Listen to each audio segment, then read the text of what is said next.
even like wiring to electrics to full vehicle assembly behind us. You'll see all of it, yes. It's going to be a long video, right?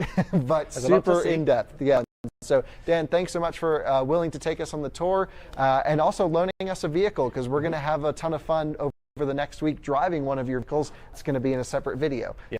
So for now, let's get start to finish of your production line. Okay. Welcome to the Lightning eMotors factory. Before we get into the full factory tour, let's go over how this video is going. If you're watching on YouTube, you will see embedded chapters into the video.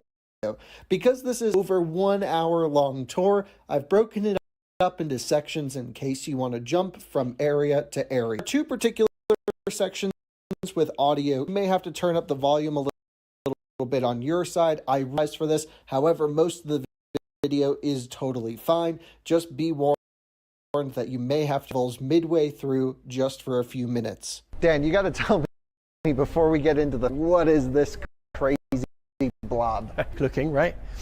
So this is actually a history piece from when the company was first started. Oh, interesting. So the company started in 2008 with 2 guys, who you'll see later in this video, and a guy called Dan Johnson. And they wanted to compete for what's called the Automotive X Prize of 2010. Okay, and this is some sort of challenge, I imagine? Yes, exactly. So there were X Prizes for various things. You know, $1 million for the first person or first to do whatever that challenge was. And the challenge for 2010 was a sedan car that could do 100 miles to the gallon. Oh, interesting. So this vehicle, under the skin here, is a Mazda Miata. Oh, cool. Complete with the what makes it a challenger for the prize, though, is that there is a hydraulic hybrid regenerative braking system on board. Okay, I have to imagine for a second. You have some sort. Every time you slow down, you're able to press hydraulic system. How does this work? That's exactly right. Yeah.